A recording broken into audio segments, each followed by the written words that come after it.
तो आज हम पहुंच गए सावरिया सेठ मंदिर, जो कि राजस्थान के चित्तौड़गढ़ ज़िले में स्थित है। जब हम उदयपुर से चित्तौड़ की तरफ वापस आते हैं तो बीच में यहाँ पे मेन हाईवे से मात्र 3 किलोमीटर की दूरी पर पड़ता है। ये सामने इसकी पार्किंग दी गई, सामने हमने अपनी गाड़ी पार्क कर दी है। ये सारा भी रिनोवेशन का प्रोसेस चल रहा है। सामने मेन एंट्रेंस जो सामने आपको गेट दिखाया जा रहा है वो है। यहाँ से आप वॉक करके अपना आगे तक जा सकते हैं। यह श्री सांवलिया सेठ जी के नाम से भी जाना जाता है। यह कि वर्ष 1840 में भोलाराम गुजर नाम के एक गवाला ने बागुंड गांव के छापर में 3 दिव्य मूर्तियों को भूमिगत दफनाने का सपना देखा था। साइट को खोदने पर भगवान कृष्ण की 3 सुंदर मूर्तियों की खोज की गई, जैसा कि सपने में दिखाया गया था। मूर्तियों में से एक को मंडफिया ले जाया गया, एक 2 भादसोड़ा और तीसरा भागुंड गांव के छापर में। उसी स्थान पर यहाँ यह पाया जाता है। तीनों स्थान मंदिर बन गए। यह तीनों मंदिर 5 किलोमीटर की दूरी के भीतर एक दूसरे के करीब स्थित हैं। सांवलिया जी के 3 मंदिर प्रसिद्ध हुए और सबसे बड़ी संख्या में भक्त उनके दर्शन करने आते हैं। इन 3 मंदिरों में मंडफिया मंदिर को सांवलिया जी धाम, सांवलिया के निवास के रूप में मान्यता प्राप्त है। यहाँ राजस्थान, मध्य प्रदेश, गुजरात से सबसे ज़्यादा श्रद्धालु आते हैं। चित्तौड़गढ़ रेलवे स्टेशन से 41 किलोमीटर व डबोक एयरपोर्ट से 45 किलोमीटर पर स्थित मंडपिया अब श्री सांवलिया धाम भगवान कृष्ण के निवास के रूप में जाना जाता है और वैष्णव संप्रदाय के अनुयायियों के लिए श्री नाथ द्वारा के बाद दूसरे स्थान पर। भगवान श्री सांवलिया सेठ का संबंध मीराबाई से बताया जाता है। किंवदंतियों के अनुसार सांवलिया सेठ मीराबाई के वही गिरगर गोपाल हैं जिनकी वह पूजा किया करती थी। मीराबाई संत महात्माओं की जमात में इन मूर्तियों के साथ भ्रमणशील रहती थी। ऐसे ही एक दयाराम नामक संत की जमात थी जिसके पास ये मूर्तियाँ थीं। एक बार जब औरंगजेब की मुग़ल सेना मंदिरों को तोड़ रही थी, मेवाड़ राज्य में पहुंचने पर मुग़ल सैनिकों को इन मूर्तियों के बारे में पता लगा।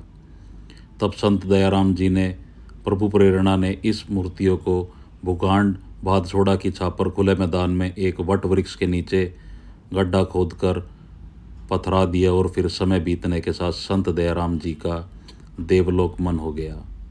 कालांतर में सन 1840 में मंडफिया ग्राम निवासी भोलाराम गुजर के नाम के गवाले को एक सपना आया कि भाड़दोसा बागुंड के छापर में 6 मूर्तियां जमीन में दबी हुई हैं। देखते ही देखते ये खबर चारों तरफ फैल गई और आसपास के लोग पार्कटे स्थल पर पहुंचने लगे। फिर सर्वसम्मति से 4 में से सबसे बड़ी मूर्ति को भागदोसरा ग्राम में ले जाया गया। भागदोसा के प्रसिद्ध गृहस्थ संत पुजारी भगत रहते थे। उनके निर्देशन में उदयपुर मेवाड़ राज परिवार के भिंडर ठिकाने की ओर से सांवलिया जी का मंदिर बनवाया गया। यह मंदिर सबसे पुराना मंदिर है, इसलिए यह सांवलिया सेठ प्राचीन मंदिर के नाम से जाना जाता है। मंझली मूर्ति की वहीं खुदाई की गई जगह स्थापित किया गया, उसे प्राकृतिक स्थल मंदिर भी कहा जाता है। सबसे छोटी मूर्ति भोलाराम गुजर द्वारा मंडफिया ग्राम में ले जाई गई, जिसे उन्होंने अपने घर के स्थापित कर पूजा आरंभ कर दी। चौथी मूर्ति निकालते समय खंडित हो गई, जिसे वापस उसी जगह पथरा दिया गया। कालांतर में सभी जगह भव्य मंदिर बनते हैं। तीनों मंदिरों की ख्याति भी दूर दूर तक फैली है। आज भी दूर दूर से लाखों यात्री प्रतिवर्ष श्री सांवलिया सेठ दर्शन करने आते हैं। सांवलिया सेठ के बारे में मान्यता है कि नानी बाई का मायरा करने के लिए स्वयं श्री कृष्ण ने वह रूप धारण किया था। व्यापार जगत में उनकी ख्याति इतनी है कि लोग अपने व्यापार को बढ़ाने के लिए उन्हें अपना बिजनेस पार्टनर बनाते हैं। सांवलिया सेठ के नाम का सबसे पहला जिक्र हमें सुदामा प्रसंग के समय मिलता है। सुदामा श्री कृष्ण से मिलने द्वारिका जाते हैं और वहाँ उनके मचल में 56 पकवान जब उनके सामने परोसे जाते हैं तो वे यह कहकर श्री कृष्ण से भोजन करने से इनकार कर देते हैं कि उनकी पत्नी वसुंधरा और मेरे बच्चे भूखे हैं। यह सुनकर उसी वक्त श्री कृष्ण द्वारा रूप धारण करके सुदामा के गांव पहुंच जाते हैं और वहां जाकर वे सांवले शाह बन जाते हैं। सुदामा के घर के बाहर तभी ढोल की आवाज़ सुनकर सुदामा की पत्नी वसुंधरा अपने बच्चों के साथ बाहर जाती है तो देखती है कि एक बैलगाड़ी में खाने की ढेर सारी सामग्री है और एक व्यक्ति ढोल बजाकर मुनादी कर रहा है कि सुनो सुनो सुनो, ठाकुर सांवले शाह सेठ जी के यहाँ पोते ने जन्म लिया है। इस खुशी के अवसर पर एक महायज्ञ का अनुष्ठान किया गया है जो 10 दिन तक होता रहेगा तथा इन्हीं ठाकुर सांवले शाह ने 10-10 कोस तक ब्राह्मण परिवारों को तीनों समय का भोजन और मिष्ठान देने की घोषणा की है। यह मुनादी चक्रधर भी सुन रहा होता है। यह सुनकर वसुंधरा प्रसन्न हो जाती है और श्री कृष्ण मुस्कुराते हैं। मुनादी वाला आगे कहता है कि जो किसी कारण से नहीं आ सकता उनके घरों में जाकर भोजन वितरण कर देंगे।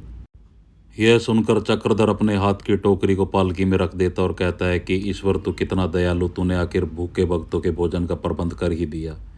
ऐसा कहकर वह द्वार पर खड़ी वसुंधरा के बच्चों को देखता है और उनके पास जाकर हाथ जोड़कर कहता है, आओ बच्चों आओ, देखो बेटा भोजन बट रहा है, आओ ना। यह सुनकर सभी बच्चे वसुंधरा की ओर देखते हैं तो उन्हें इशारों से घर में से बर्तन लाने और कहती है। एक बच्चा एक भगोने को ले आता है। फिर चक्रधर उन्हें बैलगाड़ी के पास ले जाता है और वसुंधरा द्वारा पर ही खड़ी यह दृश्य देखती रहती है। चक्रधर उनको बैलगाड़ी पर खड़े एक व्यक्ति से भोजन दिलवाता है। भोजन वितरण करने वाला पूछता है, ब्राह्मण पुत्र होना? यह सुनकर एक पाला कहता है, हाँ।